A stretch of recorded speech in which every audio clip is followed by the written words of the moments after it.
Y tenemos en línea a un analista y encuestador que es Jorge Jacobe. ¿Cómo va? Buen día, ¿cómo está? ¿Qué tal? Buenos días, ¿cómo están? Bien, muy bien, muy bien, muy bien. Bueno, básicamente esto, ¿no? ¿Hay cosas buenas y cosas malas que destacar del gobierno de Milei en un año? Sí, claro, claro. ¿Y cuáles serían? Dentro de las cosas que la opinión pública más valora y que empujan que la imagen del presidente se mantenga en los mismos niveles que cuando arrancó la gestión, están claramente el combate contra la inflación, a los ojos de cómo lo evalúa la opinión pública, digo, no sé si es mi opinión personal. El combate a la inflación, el achicamiento del Estado y el ordenamiento de la calle. Esas son las tres más valorables. Perfecto, bien. Y dentro de las críticas, ¿qué es lo que la gente ve como algo negativo, que no ha sabido despegarse, no ha sabido encararlo? O, bueno, acá nosotros en nuestra mesa surgió el tema de las formas y el carácter, ¿no? Claro, de las formas y el carácter. Yo creo que todo eso lo podemos resumir en un concepto que en realidad viene de la psicología, que es la identificación con el agresor, ¿no? La libertad avanza, lo digo por Milei y lo digo por su gente también, están en un proceso donde se identifican con el agresor, es decir, donde empiezan a copiar los modos de aquello que vinieron a combatir, ¿no? Eso parte de inseguridades, un mecanismo de defensa y demás, pero muchas de las cosas que hablamos cuando hablamos de las formas, en realidad tienen que ver con ese proceso, y si bien a su propia gente, es decir, a sus propios votantes, a sus propios adherentes, a los entusiastas, eso les hace ruido a algunos, de todas formas todavía no hace mella, ¿no? Es decir, las formas de Milei, de la misma manera que las formas de otros presidentes, o algunos temas puntuales escabrosos de otros políticos, no les han hecho mella cuando la opinión pública está en fase de enamoramiento. Cuando un argentino cree que un presidente lo lleva hacia algún lugar mejor en términos económicos, no le importa nada, para decirlo abiertamente. ¿Está en una fase de enamoramiento todavía, en luna de miel todavía, Milei? Sí, ni hablar. Ni hablar. Ahora, cuando eso sucede, ha pasado con Alberto. Alberto ha tenido 70 puntos de imagen positiva, no veíamos nada. Todo el mundo enamorado de él y nadie quiso ver que era un tarado.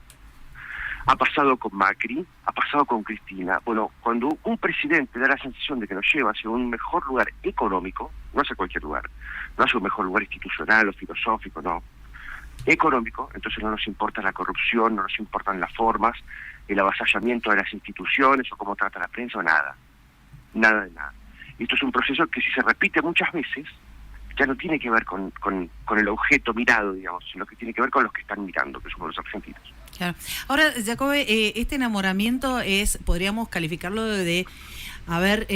más genuino, por así decirlo, de la gente con Javier Milei, teniendo en cuenta que, bueno, llegó a la presidencia, pero después una segunda vuelta donde recibió el apoyo de los votantes de Patricia Bullrich y también de Mauricio Macri. En esta oportunidad es más de él. ¿Por qué sería más genuino? Pregunto si es más sobre él y no de la gente como llegó a la presidencia, ¿no? Con los votantes de otra fuerza, digamos. No, yo te diría que el proceso de Milei en la construcción del voto está mal contado, ¿no? Porque el gobierno de alguna manera quiere instalar que este es el presidente más votado de la historia, y eso no es cierto. Milei construyó un 30% de votos que fueron sorprendentes para las PASO porque todo el mundo esperaba 20, ¿no? Entonces ese 30% sirvió como para crear un suceso que llamara la atención, ¿ok? Ahora, si querés, hablamos de las características de ese suceso, pero aparecieron 30 puntos que no esperábamos que iban a aparecer. Esperábamos 20, muy bien. Después volvió a sacar 30. Y él sacó 30 en las generales para perder, porque salió segundo en las generales. Milei sacó 30 puntos donde Alberto sacó 48.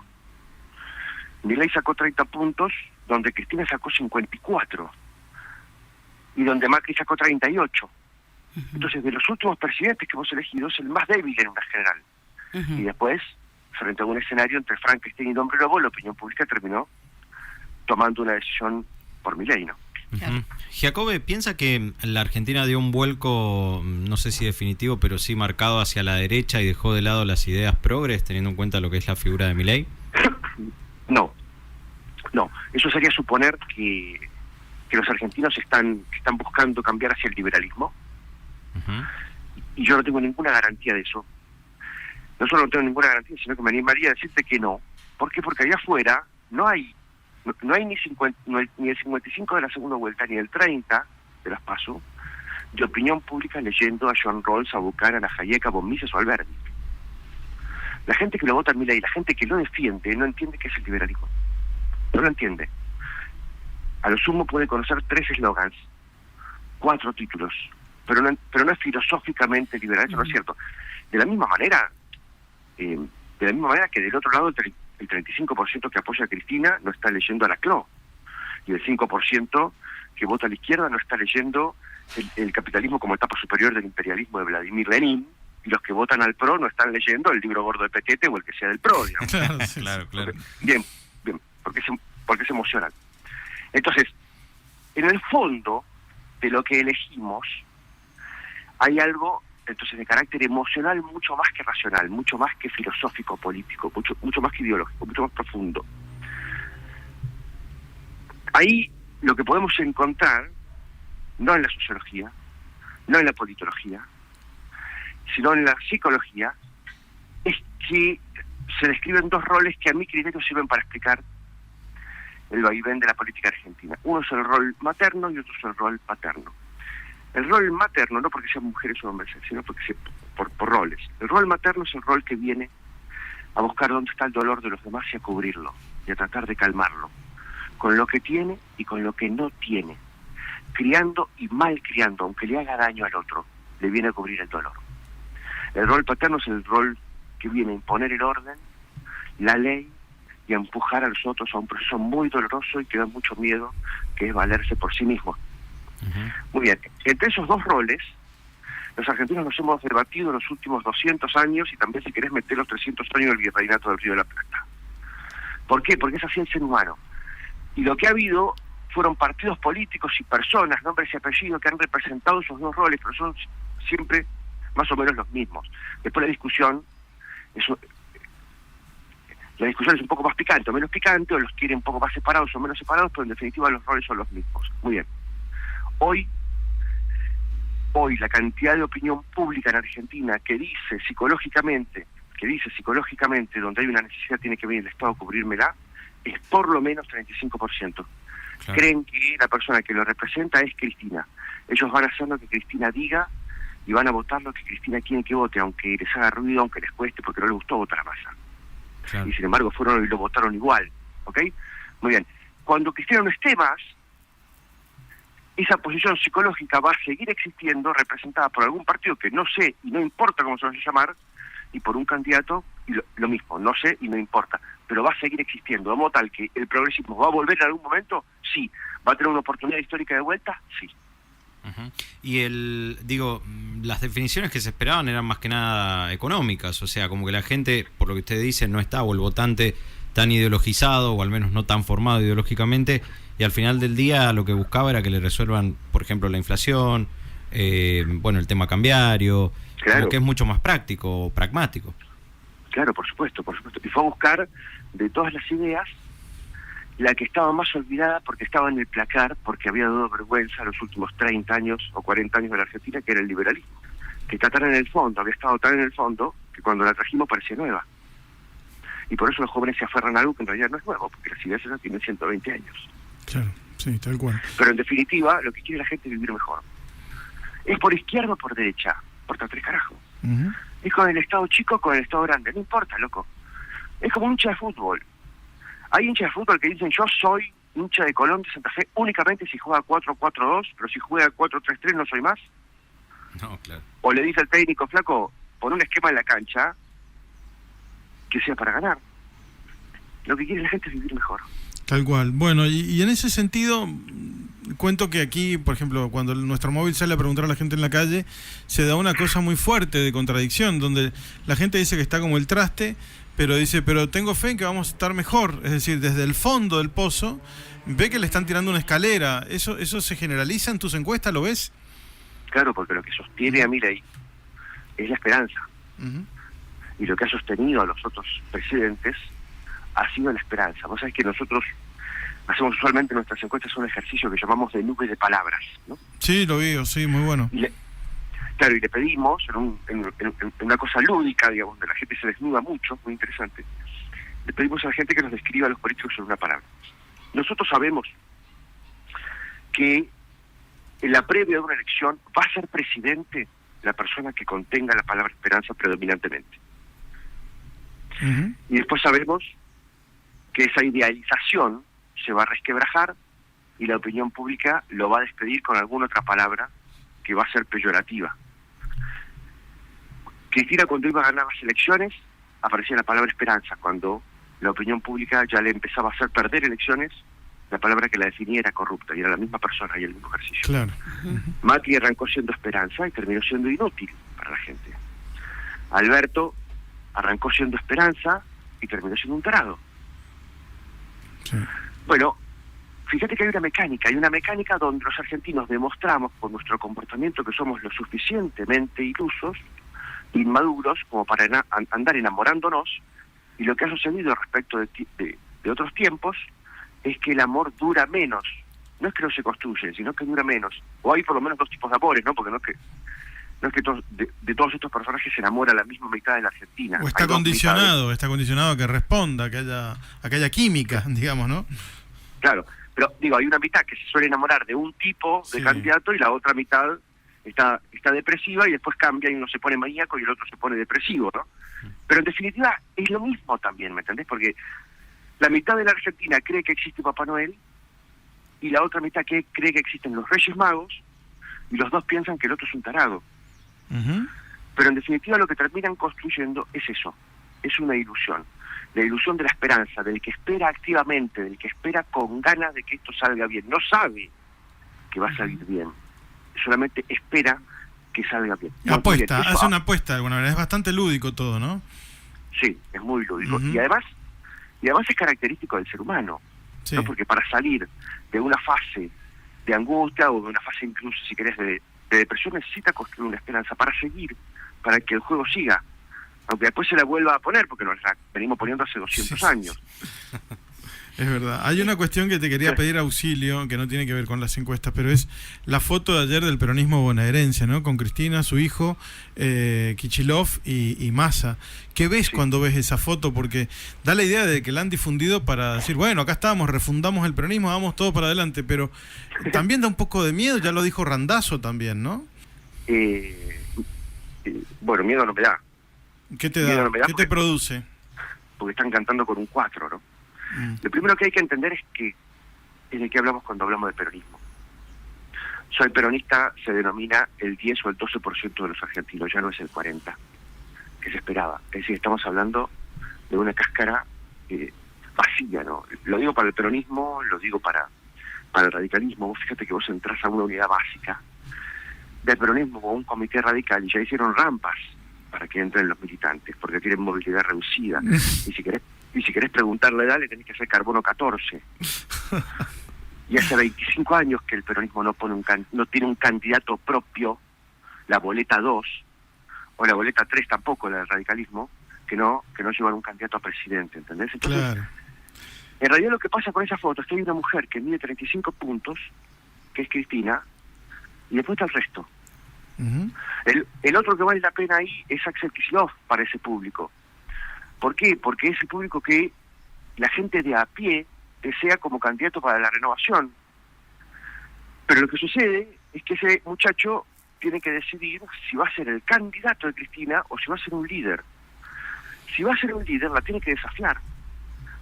Como desafía un hijo a un padre cuando quiere forjar su propia personalidad y no ser un flan con crema, y no ser una pieza de otro. Claro, se lo ve poco desafiante, igual a Kicillof. Tiene que desdoblar las elecciones, digamos. Y lo que pasa con Kicillof es que tiene muy buena imagen positiva dentro de su público, del público progre, incluso un poco más que Cristina, pero para desafiar a Cristina lo que necesita es un trasplante testicular. Ya está anotado en el INCUCAI, pero no está llegando. Claro, sí, es tremendo. Ahora, frente a todo esto, también hay que ver que el año que viene hay elecciones, ¿no? Bueno, y cómo se va a configurar. Me parece que a Milei le conviene esta foto también, ¿no? A Milei le conviene todo lo que obture el futuro. Uh-huh. El riesgo de Milei no está en el pasado, no es Macri o Cristina. El riesgo de Milei es que aparezca el Milei del Milei. Ajá.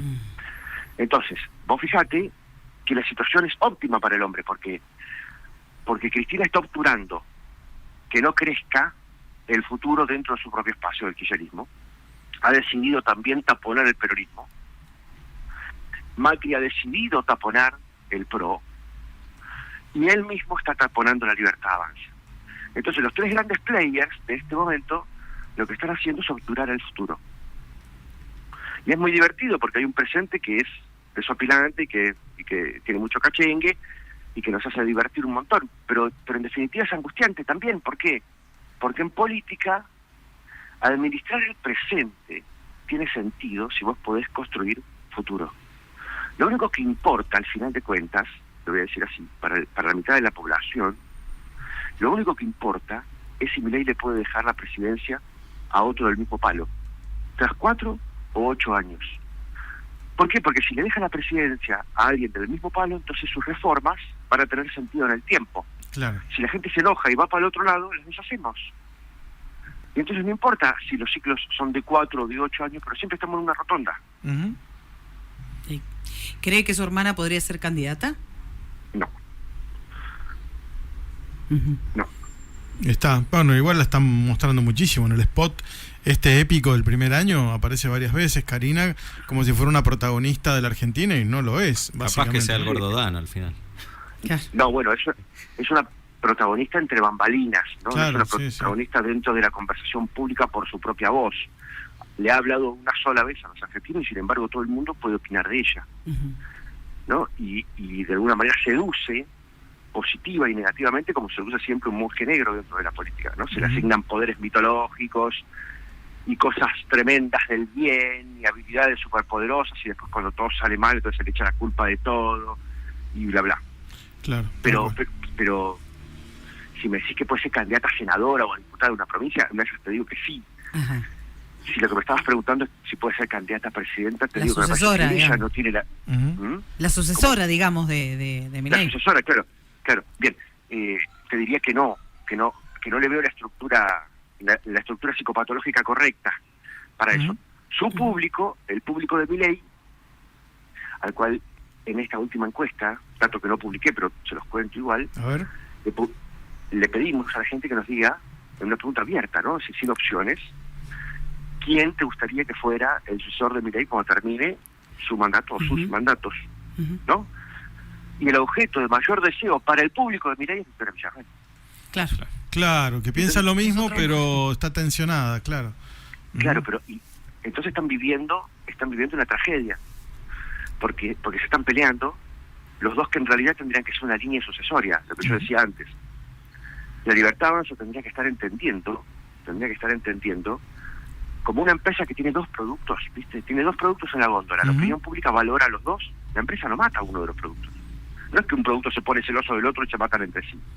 Aprovechan tener 2 productos. Bueno, la Libertad Avanza tenía 2 productos y los 2 productos se están peleando entre sí, o por lo menos uno está rayando claramente al otro. Y eso sí que no tiene sentido, porque insisto, el panliberalismo, si quiere instalar una Argentina distinta, si quiere que vuelva la confianza, que es un proceso muy largo, necesita 2, 3 y 4 presidentes seguidos. Tendrían que estar construyendo futuro. Jacob decía que un 10% de la población se reconoce como peronista, ¿no? Claro. Y aquí Rukauf nos contó en el programa de que él identifica por lo menos 4 peronismos, no importa cuáles, ¿no? Pero sí lo que importa es que él ve a Javier Milei como conductor de uno de esos 4 peronismos. ¿Milei está chupando a gran parte de la militancia peronista? Lo que pasa es que no hay militancia peronista. Uh-huh. No existe. De lo que te habla Rukauf no existe. Uh-huh. No existe como tal. Mira, en las elecciones de Alberto Fernández hubo mucha gente que la quiso analizar, diciendo que 48% es el resultado del peronismo unido. Y hacían cuentas locas, falopa, con elecciones anteriores, diciendo, bueno, porque si sumás los votos de tal y de tal y de tal y de tal, da exactamente 48%. El peronismo unido es imbatible. Punto. Y esa era la conclusión. Muy bien, 2 años después, el peronismo unido, el que había ganado con 48%, Alberto, Cristina y Massa, iba a elecciones de vuelta nacionales y las perdía. Claro. Y ya no tenía 48, tenía 38. Entonces, ¿dónde está el peronismo unido? No es el peronismo. El peronismo unido no existe. Ya no hay gente que sea peronista. ¿Entendés? Por una razón muy sencilla. El peronismo tiene sus últimos 2 héroes en blanco y negro. literalmente en blanco y negro.